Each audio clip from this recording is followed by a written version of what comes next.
یوں سارا سارا دن گلیوں میں کھیلنا مناسب بات نہیں، لیکن مجھے امی کو کبھی یہ بات سمجھانی ہی نہ آئی کہ خالی گھر میں رہ کر میں کیا کروں، کتنی دیر تک دیواریں دیکھوں۔ اس تنہائی سے ایسا دل گھبراتا کہ نہ چاہتے ہوئے بھی میں گلی میں آ جاتی، جو میری خوشی کا واحد مرکز تھی، جہاں میری سہیلیاں میرے انتظار میں بیٹھی ہوتی۔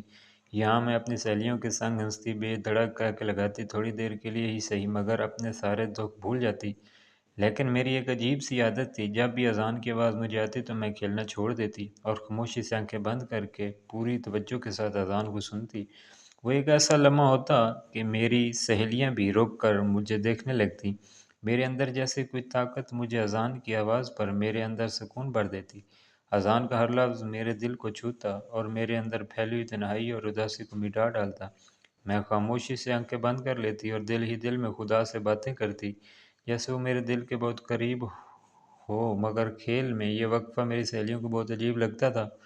وہ مجھے چڑھانے لگتی کہ دیکھو یہ پگلی ہو گئی ہے، کیسے آنکھیں بند کر کے کھڑی ہو جاتی ہے۔ کبھی کبھی وہ مجھے گھیر لیتی اور ہنس ہنس کر میرا مذاق اڑاتی۔ کبھی مجھ سے پوچھتی کہ اذان کی آواز پر آنکھیں بند کر کے تمہیں کیا نظر آتا ہے؟ تو ان کے اس سوال کا میرے پاس تو کوئی جواب نہ ہوتا، تو میں مسکرا کر ٹال دیتی۔ انہیں کیا پتہ تھا کہ اذان کے بعد میرے لیے دنیا کی ساری پریشانیوں کا مداوع ہے۔ ایسا لگتا جیسے مجھے ماں کے بعد میرا اللہ سن رہا ہو۔ وقت کا پہیہ تیزی سے گھومتا رہا اور میں جوان ہو گئی تو امی کو میری شادی کی پڑ گئی، تھوڑا تھوڑا کر کے میرا جہیز بھی تیار کرنے لگی، لیکن امی کی صحت دن بدن خراب ہونے لگی تو میں نے امی سے کہا کہ آپ گھر بیٹھا کریں، آپ کی جگہ کام کرنے چلی جاؤں گی۔ تو امی ہنس کر کہتی اپنے گھر کا کام تو تم سے ہوتا نہیں، باہر کا کام کیسے کرو گی؟ تو ان کی بات سن کر میں ایک دم سے منہ بنا لیتی اور کہتی جب میرے سر پر ذمہ داری آئے گی تو میں یہ کام کر ہی لوں گی۔ تو امی ایک دم سے سنجیدہ ہو کر بولتی کہ خدا کرے تمہیں کوئی گھر بٹھا کر کھلانے والا ہو، تمہیں میری طرح باہر نکل کر کام نہ کرنا پڑے۔ میری تو مجبوری تھی، کام نہ کرتی تو گھر میں فاقے ہو جاتے، اور عورت خود تو بھوکی رہ سکتی ہے لیکن اپنی اولاد کی بھوک نہیں دیکھ سکتی۔ اپنے سر کا سائیں ادھی روٹی بھی کمانے جوگا ہو تو عورت کو کبھی بھی باہر نکل کر کام نہیں کرنا چاہیے، بلکہ گھر کی چار دیواری کے اندر عزت سے بیٹھنا چاہیے۔ مجھ سے زیادہ یہ بات کون جانے گا؟ مردوں کا اس معاشرے میں عورت کا باہر نکل کر ہر ارے گہرے کی گندی نگاہ برداشت کرنا اور رزق حلال کمانا کوئی اتنا آسان کام نہیں ہوتا۔ تو امی کی بات سن کر میں امی کے ساتھ ہاتھ چوم لیتی تو وہ مجھے غور سے دیکھتے ہوئے بولتی بس خیر سے تمہارا جہیز جمع ہو جائے اور کسی اچھی جگہ سے تمہارا رشتہ آ جائے تو میں بالکل دیر نہیں کروں گی، پھر بھلے موت آ جائے پرواہ نہیں۔ تو میں دہل کر امی کی طرف دیکھنے لگتی کہ جن کے علاوہ میرے اس دنیا میں اور کوئی ایسا رشتہ نہیں تھا جس پر میں بھروسہ کر سکتی۔ میں نے اپنی زندگی میں صرف ماں کو ہی اپنے لیے سٹرگل کرتے ہوئے دیکھا تھا۔ رہ گئے ابا تو ان کا ہونا نہ ہونا ایک برابر تھا، نہ تو انہیں گھر سے کوئی دلچسپی تھی نہ ہی ہم سے، نہ ہی انہوں نے کبھی ہمارے دکھ درد میں اپنی موجودگی کا ساتھ دیا۔ لیکن کچھ دنوں سے ابا ضرورت زیادہ ہی گھر میں رہنے لگے تھے، امی سے بھی بہت آرام سے بات کرتے تو مجھے لگتا کہ ابا وقت کے ساتھ ساتھ بدل رہے ہیں۔ یہی بات میں نے امی سے کی، لیکن وہ انتہائی فکر مندی سے میری طرف دیکھ کر بولی جو شخص ساری زندگی نہیں بدلا وہ اب کیسے بدل سکتا ہے؟ بس دعا کرو کہ خیر ہو۔ مجھے کچھ اچھا محسوس نہیں ہو رہا تو مجھے لگا کہ امی ضرورت زیادہ سوچنے لگی ہیں، لیکن جلد ہی مجھے پتہ چل گیا کہ میری ماں کا تجربہ مجھ سے کئی گنا زیادہ تھا اور وہ ایسا سوچنے پر حق بجانے بھی تھیں۔ ایک دن ابا نے امی سے کہا کہ میں نے رانی کا رشتہ طے کر دیا ہے۔ تو امی حیرت سے ابا کی طرف دیکھنے لگی کہ جس نے ساری زندگی اپنی بیٹی کی ذمہ داری پوری نہیں کی، وہ اس کی زندگی کا اتنا بڑا فیصلہ اکیلے کیسے کر سکتا ہے؟ امی نے حیرت سے ابا کی طرف دیکھتے ہوئے کہا آپ نے اتنی جلدی رشتہ طے کر دیا اور مجھ سے پوچھا تک گوارا نہیں کیا؟ تو تم سے کیا پوچھوں؟ تمہاری زنکوں پر تو پیسے کمانے کی پٹی سوار ہے، تمہیں نظر ہی نہیں آتا کہ تمہاری بیٹی جوان ہو گئی؟ تو امی نے حیران ہو کر اپنے شوہر کی طرف دیکھا کہ آج وہ اتنی سمجھداری کی باتیں کیسے کرنے لگا ہے، جس نے کبھی بیٹی کی پیدائش پر بھی خوشی نہیں منائی، نہ ہی اسے باپ کا پیار دیا، آج وہ کے لیے اتنا فکر مند کیسے ہو گیا؟ دال میں کچھ تو کالا ہے۔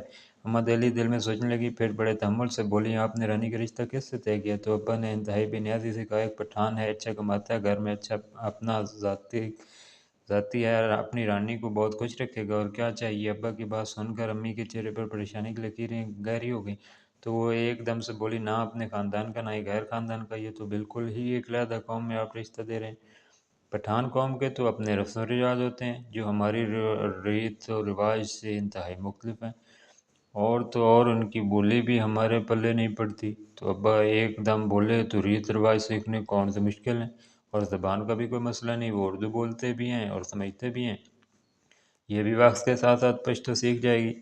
اچھی ذہین لڑکی ہے، تو امی ابا کی تمام بات نظر انداز کرتے ہوئے بولی، اس کی عمر بس ٹھیک ہی ہے، ویسے بھی مرد کی عمر نہیں دیکھی جاتی، بھلے لوگ کے مرد کی جیب دیکھی جاتی ہے۔ تو ابا کے اس جواب پر اماں کا ماتھا ٹھنکا، میں آپ کی بات نہیں سمجھی، آپ کو پتہ ہے نا ہماری رانی ابھی صرف 16 سال کی ہے، تو کم از کم اس کا رشتہ 2-3 سال ہی بڑا ہو، اس سے زیادہ بڑے آدمی کو میں رشتہ نہیں دینا چاہتی۔ تو ابا ایک دم سے بفر کر بولے، تو پھر اس سے ساری زندگی اپنے گھر میں ہی بٹھا، اور جب یہ 30-35 سال کی ہو جائے گی تو پھر اس سے دگنی عمر کے آدمی سے بیاہ دینا، وہ بھی تجھے کوئی بال بچے دار ہی ملے گا۔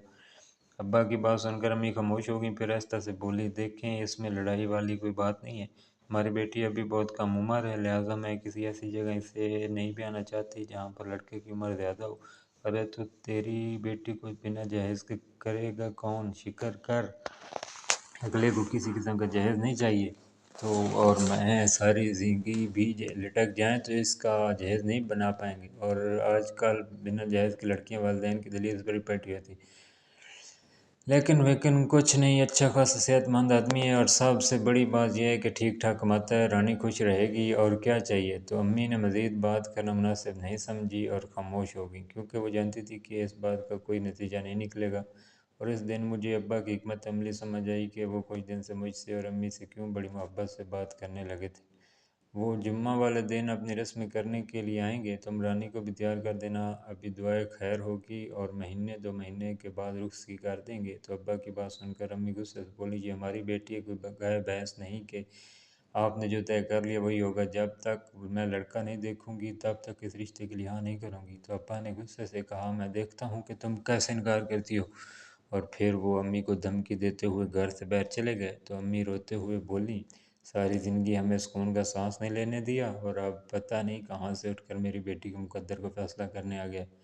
میں پانی لے کر امی کے پاس گئی تاکہ انہیں کچھ تسلی دے سکوں، تو امی نے آنسو بھری آنکھوں سے میری طرف دیکھتے ہوئے کہا، میں مار تو جاؤں گی لیکن تیرا رشتہ کبھی اس پٹھان سے نہیں کروں گی، خدا جانے اس کی عمر کیا ہے۔ پھر بات کرتے کرتے امی اچانک چونک پڑی اور بولی، ساری زندگی اس شخص نے نہ گھر کی ذمہ داری اٹھائی نہ بیٹی کی، تو اب رشتے کے ٹائم اس کو اتنی فکر کیوں ہونے لگی؟ کہیں اس نے کوئی پیسے ویسے تو نہیں پکڑ رکھے؟ یہ بات سن کر میرا کلیجہ منہ کو آنے لگا، تو میں نے فوراً امی کو ٹوک کر کہا، امی آپ ابا پر الزام تو نہ لگائیں، وہ اس حد تک تو نہیں جا سکتے کہ میرا سودا کرتے پھریں۔ ارے تم نہیں جانتی، اپنے باپ کو اس کا بس چلے تو وہ کچھ بھی کر سکتا ہے، بہرحال مجھے شک ہے، تم دعا کرو کہ یہ شک ہی رہے، لیکن اگر یہ ایسا ہی ہوا جیسے میں سوچ رہی ہوں تو پھر کیا ہوگا؟ امی کی بات سن کر اب تھوڑی تھوڑی پریشانی مجھے بھی ہونے لگی۔ ابا اس رات کے بعد پھر لوٹ کر گھر نہیں آئے، اور یہی بات امی کے لیے زیادہ فکر مند تھی۔